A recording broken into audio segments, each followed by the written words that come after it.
So hello guys, আজকে আমরা 2017 সালে রিলিজ হওয়া টাইকা ওয়াইটিটি ডিরেক্টেড মার্ভেলের 17 নম্বর মুভি থর র্যাগনারক এক্সপ্লেন করতে চলেছি। তো চলো আর দেরি না করে এক্সপ্লেনেশন শুরু করা যাক। সিনেমার শুরুতেই আমরা থরকে একটি জায়গায় বন্দি থাকতে দেখি। এখানে সাটার ওরফে র্যাগনারক এসে অ্যাসগার্ডের ধ্বংসের ভবিষ্যৎবাণী বলে। সাটার বলে যে যখন তার মুকুট এবং ইটারনাল ফ্লেম একসঙ্গে যুক্ত হবে তখন সে সব থেকে শক্তিশালী হয়ে উঠবে এবং অ্যাসগার্ডকে ধ্বংস করে দেবে। সাটার বলে যে ওডিন অ্যাসগার্ডে নেই এবং তাই কেউ অ্যাসগার্ডকে তার হাত থেকে বাঁচাতে পারবে না। থর তখন তার হাতুড়াকে ডেকে নেয় এবং সেখানে উপস্থিত সাটারের সৈন্যদের সঙ্গে লড়াই করতে শুরু করে। সে শেষমেশ সাটারকে মেরে তার মুকুটটিকে সেখান থেকে নিয়ে চলে যেতে লাগে।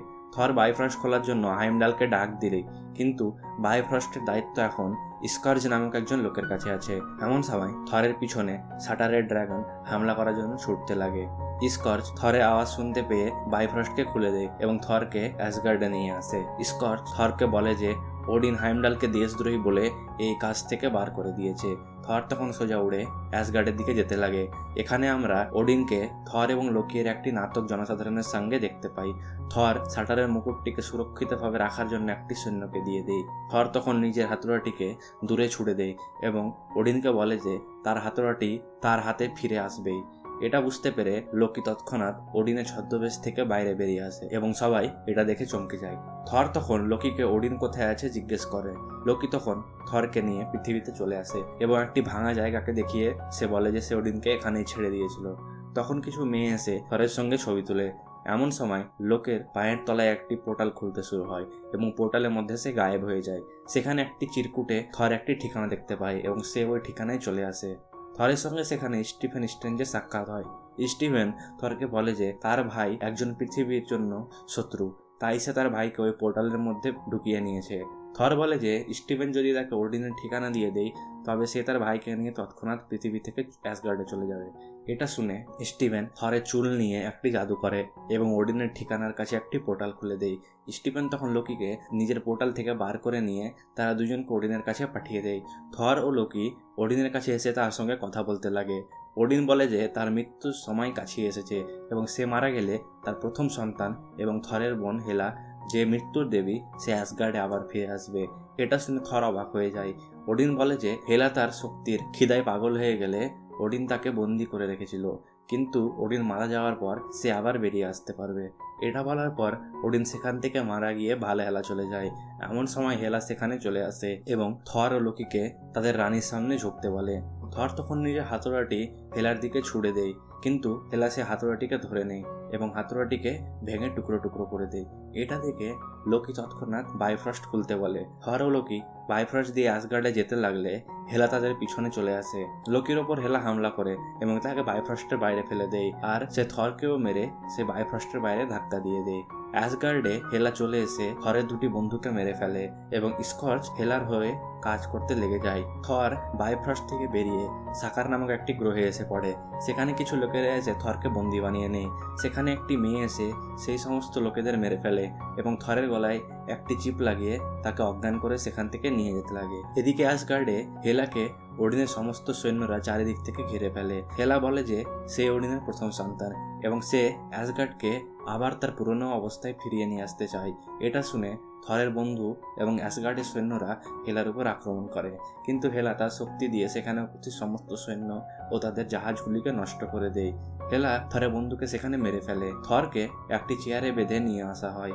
এখানে থরকে সাকারের শাসক গ্র্যান্ডমাস্টারের সামনে হাজির করা হয়। গ্র্যান্ডমাস্টার তখন থরকে লড়াইয়ের জন্য কিনে নেয়। থর গ্র্যান্ডমাস্টারকে আক্রমণ করতে গেলে সে মেয়েটি থরের গলায় থাকা চিপটিকে অন করে দেয়। গ্র্যান্ডমাস্টার থরকে জিজ্ঞেস করে যে সে কে। থর বলে যে সে বিদ্যুতের দেবতা এবং ওডিনের সন্তান। গ্র্যান্ডমাস্টার তখন একজন বন্দীকে তার ছড়ির মাধ্যমে মেরে ফেলে। গ্র্যান্ডমাস্টার বলে যে সে সাকারে বিশ্বের বিভিন্ন প্রান্ত থেকে তুলে নিয়ে আসা যোদ্ধাদের মধ্যে লড়াই করায়। এমন সময় থর সেখানে লোকিকে দেখতে পায়। থর লোকিকে জিজ্ঞেস করে যে সে কিভাবে এখানে এলো। লোকি এর উত্তরে বলে যে সে কয়েক সপ্তাহ আগে এখানে এসেছে এবং সে গ্র্যান্ড মাস্টারের সঙ্গে বন্ধুত্ব করে নিয়েছে। লোকি গ্র্যান্ড মাস্টারকে বলে যে সে থরকে চেনে না। গ্র্যান্ড মাস্টার বলে যে কেউ যদি তার চ্যাম্পিয়নকে হারাতে পারে তাহলে সে তাকে এখান থেকে ছেড়ে দিবে। থরকে তখন একটি জেলের মধ্যে নিয়ে যাওয়া হয় এবং এখানে সে পাথরের তৈরি কর্গ ও মিকের সঙ্গে পরিচয় হয়। থর সে জেল থেকে পালানোর চেষ্টা করলে বুঝতে পারে যে সেটা আসলে একটি গোল চক্র। থর কর্গকে জিজ্ঞেস করে যে এখানে কেউ আছে যে গ্র্যান্ড মাস্টার চ্যাম্পিয়নের সঙ্গে লড়াই করেছে। কর্গ তখন বলে যে কেউ চ্যাম্পিয়নের সঙ্গে লড়াই করেছে তারা সবাই মারা গেছে। থর বলে সে ওই চ্যাম্পিয়নের সঙ্গে লড়াই করবে এবং জিতে এখান থেকে পালিয়ে যাবে। হেলা স্কর্চকে নিয়ে অ্যাসগার্ডের রাজপ্রাসাদে চলে আসে এবং সেখানে সে তার পুরনো ইতিহাসকে দেখাতে লাগে। তখন হেলা ওডিনের পিজরিতে থাকা ইটারনাল ফ্লেম নিয়ে রাজপ্রাসাদের নিচে সমস্ত মরে যাওয়া সৈন্যদের এবং তার নেকড়ে ফেনরিসকে আবার জাদুর মাধ্যমে জীবিত করে দেয়। এদিকে থরের সঙ্গে লোকি জেলখানার মধ্যে দেখা করতে আসে। লোকি বলে সে কোনোভাবে এখান থেকে বেরোনোর প্ল্যান করছে। থর লোকিকে মরার নাটক, ওডিনের শক্তি ছিনিয়ে নেওয়া এবং তার জন্য হেলা এর ফিরে আসা ইত্যাদির ব্যাপারে লোকির ওপর রাগ করতে থাকে। থর ও কর্গ লড়াইয়ের জন্য অস্ত্র বাঁচতে শুরু করে। এমন সময় থর কর্গকে তার হাতুড়ার ব্যাপারে বলে, যেটা একটি ভেঙে যাওয়া তারা থেকে তৈরি করা হয়েছিল। এখানে এসে সে ওই মেয়েটিকে দেখতে পায় এবং থর তার কাছে গিয়ে বুঝতে পারে যে সে একজন অ্যাসগার্ডের যোদ্ধা ভ্যালকারি। এটা দেখে থর ভ্যালকারিকে তাকে সাহায্য করতে বলে, তো ভ্যালকারি বলে যে এখান থেকে বেরোনো মুশকিল এবং সে এই লড়াইয়ে মারা যাবে। এরপর থরকে একটি চেয়ারে বেঁধে তার চুল কেটে দেওয়া হয় এবং সেখানে লড়াইয়ের জন্য পুরো স্টেডিয়াম প্রস্তুত হতে শুরু করে। গ্র্যান্ড মাস্টার তখন থরকে সেখানে সবার সামনে প্রস্তুত করে। এরপর গ্র্যান্ড মাস্টার সবার সামনে তার চ্যাম্পিয়নকে নিয়ে আসে। তখন আমরা দেখি যে চ্যাম্পিয়নটি আসলে হাল্ক। এটা দেখে থর খুব খুশি হয়ে যায় এবং সে গ্র্যান্ড মাস্টারকে বলে যে তারা একে অপরকে চেনে। থর তখন হাল্ককে উপরে বসে থাকা লোকের দিকে ইশারা করে, কিন্তু হাল্ক কন্ট্রোলের বাইরে হয়ে থরের উপর হামলা শুরু করে। থর ব্যানারকে থামতে বললেও ব্যানার তার দিকে আক্রমণ করতে লাগে। তাই থর একটি হাতুড়া নিয়ে হাল্ককে বিশাল জোরে আঘাত করে। থর ও হাল্কের মধ্যে ভয়ানক লড়াই চালু হয়ে যায়। থর নিজে বিদ্যুতের শক্তি দিয়ে হাল্ককে মারতে থাকে, কিন্তু গ্র্যান্ড মাস্টার থরের গায়ে লাগানো চিপ দিয়ে তাকে থামিয়ে দেয়। হাল্ক তখন অনেক উঁচুতে লাফ দিয়ে নিচে থরকে মারতে আসে। এদিকে হেলা স্কর্চের ব্যাপারে তার কাছ থেকে জানতে চায়। সে তখন স্কর্চকে একটি হাতিয়ার দিয়ে নিজের কসাই বানিয়ে নেয়। হেলা নিজের সৈন্য নিয়ে বাইফ্রস্টের দিকে গেলে লক্ষ্য করে যে বাইফ্রস্টের খোলার তালোয়ারটি সেখান থেকে গায়েব আছে। হাইমডাল হেলায়ের সৈন্যদের মেরে অ্যাসগার্ডে ভালো লোকেদের একটি সুরক্ষিত জায়গায় জমা করতে লেগেছে। থর এরপর ঘুম থেকে উঠে যায় এবং ওখানে হাল্ককে স্নান করতে দেখতে পায়। হাল্ক থরকে বলে যে সে এই জায়গায় কুইনজেটের মাধ্যমে এসেছে এবং থরকে কুইনজেটটিকে দেখিয়ে দেয়। থর হাল্ককে বলে যে তারা এই কুইনজেটের মাধ্যমে সাকার থেকে বেরিয়ে অ্যাসগার্ডে যেতে পারবে এবং অ্যাসগার্ডে হেলাকে থামানোর পর সে হাল্ককে পৃথিবীতে পাঠিয়ে দেবে, কিন্তু হাল্ক সেখান থেকে যেতে চায় না। থর তখন ওই ঘর থেকে বেরোতে গেলে লক্ষ্য করে যে সেখানে একটি অদৃশ্য বেড়া জাল আছে। হাল্ক ভ্যালকারির সঙ্গে তার ট্রেনিং করার জন্য চলে যায়। থর তখন হাইমডালের সঙ্গে কথা বলার চেষ্টা করে। হাইমডাল থরকে অ্যাসগার্ডের বর্তমান অবস্থা দেখায়। থর দেখে যে পুরো শহর ধ্বংস হতে শুরু করেছে এবং হাইমডাল সমস্ত লোকেদের নিয়ে বাইফ্রস্টের মাধ্যমে সেখান থেকে পালানোর প্ল্যান করছে, কারণ অ্যাসগার্ডে হেলার শক্তি প্রচুর বেশি। হাইমডাল তখন থরকে সাকারের সব থেকে বড় পোর্টাল দিয়ে সেখান থেকে পালিয়ে আসতে বলে। থর তার গলা থেকে চিপটিকে বার করার চেষ্টা করলে সেটাতে সে অক্ষম হয়। থর দুঃখিত হয়ে রুমের মধ্যে বসে থাকে। তখন হাল্ক এবং থরের মধ্যে ঝামেলা চালু হয়ে যায়। এদিকে থর কিছু হাল্ককে মন্দ কথা শুনিয়ে দেয়। এতে হাল্ক থরের উপর নারাজ হয়ে যায়। থর তখন হাল্ককে মানানোর চেষ্টা করতে থাকে। ভ্যালকারি পরের দিন তাদের রুমে আসলে গেলে হাল্ক তাকে সেখান থেকে বের হতে দেয় না এবং থর ভ্যালকারিকে অ্যাসগার্ডের ব্যাপারে বলতে থাকে। থর বলেছে যে অ্যাসগার্ডের লোকেরা মারা যাচ্ছে, তাই তাদের সেখানে যেতে হবে। এরপর থর বলে যে ওডিন মারা গেছে এবং হেলা অ্যাসগার্ডে ফিরে এসেছে। এটা শুনে ভ্যালকারি বলে যে হেলার শক্তি অ্যাসগার্ড থেকে, তাই সে যতক্ষণ সেখানে আছে তাকে হারানোর স্বপ্ন সে ভুলে যাক। ভ্যালকারি বলে যে সে ওডিনের আদেশে পুরো সেনা নিয়ে হেলাকে মারতে গিয়েছিল, কিন্তু এতে তারা সবাই মারা যায়, তাই সে আবার ওডিনের বাড়ির সমস্যায় জড়িয়ে পড়তে চায় না। এই কথাবার্তার মাঝে থল ভ্যালকারির কাছ থেকে তার গলার চিপটি এর কন্ট্রোলার চুরি করে নেয় এবং চিপটিকে তার গলা থেকে বের করে নেয়। এরপর সে ঘর থেকে বেরিয়ে কুইনজেটের দিকে যেতে লাগে। থর কুইনজেটের ভিতর গিয়ে সেটাকে চালু করার চেষ্টা করে। এমন সময় হাল্ক সেখানে চলে আসে এবং কুইনজেটের ভিতর ঢোকার চেষ্টা করতে থাকে। সেই সময় কুইনজেটে নাতাশার রেকর্ডিং চালু হয়ে যায় এবং সেটা থেকে হাল্ক তার স্বাভাবিক শরীরে ফিরে আসতে শুরু করে। সে ব্যানারে পরিণত হয়ে যায়। ব্যানার তখন থরকে সোকোভিয়া ওয়াল্ট্রনের ব্যাপারে জিজ্ঞেস করে। থর বলে যে এটা 2 বছর আগের ঘটনা। ব্যানার তখন বুঝতে পারে যে সে 2 বছর থেকে হালকে পরিণত হয়ে আছে। ব্যানারকে তারা কোথায় আছে সেটা জিজ্ঞেস করলে এমন সময় আমরা গ্র্যান্ড মাস্টারকে বলতে শুনি যে তার চ্যাম্পিয়নকে থর চুরি করে নিয়ে চলে গেছে এবং সে সবাইকে সেটা খুঁজতে বলে। লোকি ও ভ্যালকারিকে গ্র্যান্ড মাস্টারের সামনে হাজির করা হয়। গ্র্যান্ড মাস্টার তাদের 1 ঘন্টা সময় দেয় হাল্ক ও থরকে তাদের সামনে ধরে নিয়ে আসার জন্য। এখানে লোকি ও ভ্যালকারির লড়াই শুরু হয়ে যায় এবং লোকি তখন জানতে পারে যে সে মেয়েটি একজন ভ্যালকারি এবং তাকে তার ও হেলার লড়াইয়ের দৃশ্য দেখাতে শুরু করে। এরপর আমরা ব্যানার শহরের মধ্যে কথা বলতে দেখতে পাই। থর ব্যানারকে বলে যে তাদেরকে এখান থেকে বেরিয়ে অ্যাসগার্ডে যেতে হবে এবং তার বোনের সঙ্গে লড়াই করতে হবে। ব্যানার থরকে বলে যে সে আর হালকে পরিণত হবে না। এটা বলে তারা সে শহরের মধ্যে বেরোনোর রাস্তা খুঁজতে থাকে। থরের সঙ্গে তখন ভ্যালকারির দেখা হয়ে যায় এবং ভ্যালকারি হেলাকে মারার জন্য থরের সঙ্গে অ্যাসগার্ডে যাওয়ার জন্য রাজি হয়ে যায়। ভ্যালকারি এরপর তাদেরকে নিয়ে একটি ঘরে আসে এবং আমরা লোকিকে সেখানে বাধা অবস্থায় দেখতে পাই। ভ্যালকারি বলে যে এখান থেকে তাদের অ্যাসগার্ডে পৌঁছাতে অনেক সময় লাগবে, কিন্তু থর শহরের মিডলে তাকে একটি বড় পোর্টাল দিয়ে যেতে চায়। ভ্যালকারি বলে যে তাদের জাহাজ এই পোর্টাল দিয়ে যেতে পারবে না, তাই তাদেরকে একটি শক্তিশালী জাহাজের দরকার পড়বে। লোকি তখন থরদের গ্র্যান্ডমাস্টারের জাহাজ দেওয়ার বদলে তাদের কাছ থেকে সুরক্ষিতভাবে এই সাকার থেকে বেরোনোর চুক্তি করে। ব্রুস এবং থর দুজনে লোকির উপর বিশ্বাস করে না এবং থর বলে যে একবার ছোটবেলায় লোকি একটি সাপে পরিণত হয়ে তাকে চাকু গবিয়ে দিয়েছিল। ভ্যালকারি থরের সঙ্গে কথা বলতে বলতে জানতে চায় যে ব্রুস আসলে কে। থর তখন বলে যে সে তাকে এটা পরে বলবে। ভ্যালকারি জেলের ভিতর এসে কর্ককে একটি হাতিয়ার দিয়ে দেয় এবং তাদের জেল ভেঙে আন্দোলন করার জন্য উৎসাহ জাগায়। থর ও লোকি রাজপ্রাসাদের ভিতর এসে সেখানে গার্ডদের গুলি মারতে শুরু করে। থর লোকিকে বলে যে তার স্বপ্ন ছিল যে সেও তার ভাইয়ের সঙ্গে একদিন যুদ্ধে লড়াই করবে, কিন্তু লোকি ও তার রাস্তা এখন আলাদা হয়ে গেছে। এটা বলে তারা জাহাজের কামরায় চলে আসে।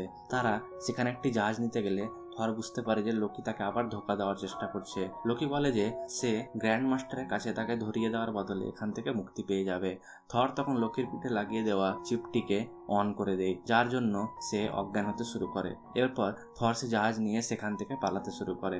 গ্র্যান্ড মাস্টার তাই তার লোকেদের থরকে ধরার আদেশ দেয়। ভ্যালকারি এসে ব্রুসকে থরের জাহাজে পাঠিয়ে দেয় এবং ভ্যালকারি জাহাজ নষ্ট হয়ে গেলে সে লাফ দিয়ে থরের জাহাজে চলে আসে এবং সেখান থেকে সে তাদের পিছু ধাওয়া করা শত্রু জাহাজগুলির উপর হামলা করতে শুরু করে। থর ভ্যালকারিকে সাহায্য করার জন্য বাইরে বেরিয়ে জাহাজগুলিকে ধ্বংস করতে লাগে। ব্রুস তখন জাহাজের ফায়ারওয়ার্ক সিস্টেম অন করে দেয়, যার জন্য একটি শত্রু জাহাজ ধ্বংস হয়ে যায়। ভ্যালকারি ও থর একটি শত্রু জাহাজ করে তাদের নিজের জাহাজের ভিতর ঢুকে যায়। কর্ক তার লোকেদের জাহাজের কামরায় নিয়ে আসলে সেখানে সে লোকির চিপের সুইচটিকে অফ করে দেয়। লোকি তখন তাদের সাহায্য করার জন্য তাদের সঙ্গে যুক্ত হয়ে যায়।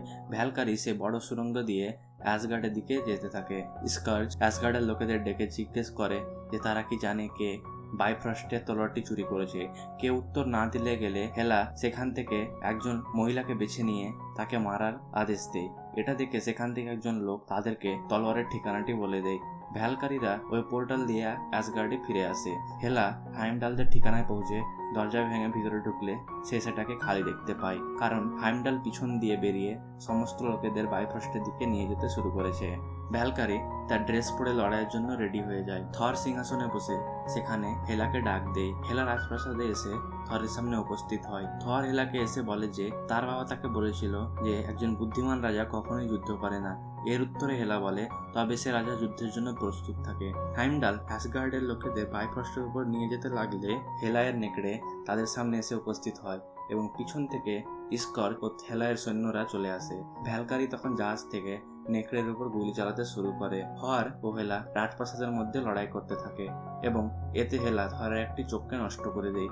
এদিকে বাইফ্রস্টের উপর অ্যাসগার্ডের লোকেদের সঙ্গে হেলার লোকেদের লড়াই চলতে থাকে। সেই নেকড়েটি দৌড়ে হ্যান্ডেলের দিকে আসতে লাগলে ব্রুস জাহাজ থেকে লাফ দিয়ে নিচে বাইফ্রস্টের উপর পড়ে যায় এবং নেকড়ে হ্যান্ডেলের দিকে হামলা করতে গেলে ব্রুস হালকে পরিণত হয়ে যায় এবং সে ওই নেকড়েটিকে নিয়ে বাইফ্রস্ট থেকে নিচে পড়ে যায়। হাইমডালকে হেলার সৈন্যরা মারতে গেলে কর্ক সেখানে এসে তাকে বাঁচিয়ে নেয়। এমন সময় লোকি সেখানে বিশাল বড় একটি জাহাজ নিয়ে এসে অ্যাসগার্ডের সমস্ত লোকেদের সে জাহাজের ভিতর ঢোকাতে শুরু করে।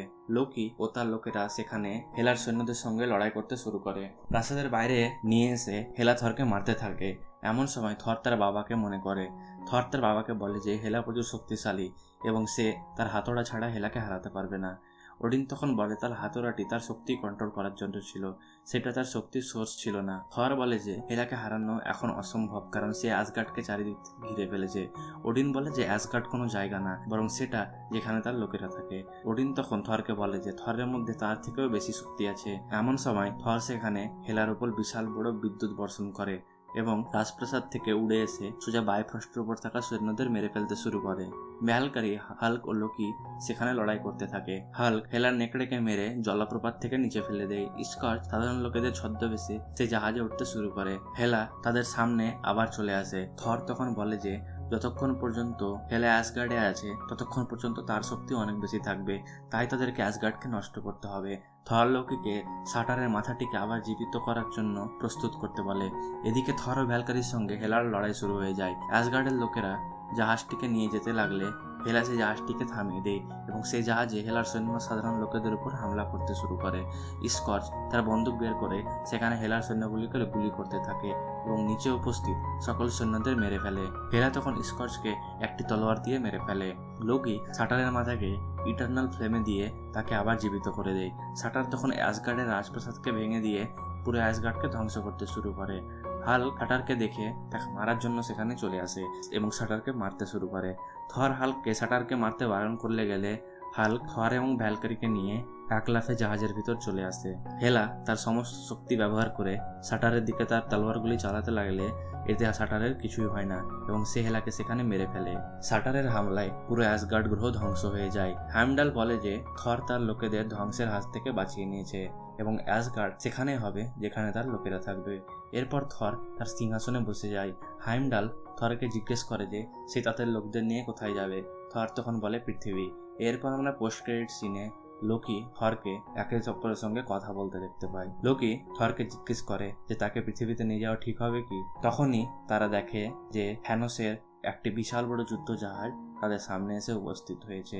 ফিল্মের এন্ড ক্রেডিট সিনে আমরা গ্র্যান্ড মাস্টারকে সমস্ত জনসাধারণের দ্বারা চারিদিক থেকে ঘেরা অবস্থায় দেখতে পাই। Thank you so much guys for watching this video. যদি ভিডিওটি ভালো লাগে তাহলে লাইক করবে, কমেন্ট করবে এবং শেয়ার করবে। বা চ্যানেলে যদি প্রথম হও তো চ্যানেলকে অবশ্যই সাবস্ক্রাইব করবে। আবার দেখা হবে একটা নতুন ভিডিওতে। ততক্ষণের জন্য টাটা, বাই বাই।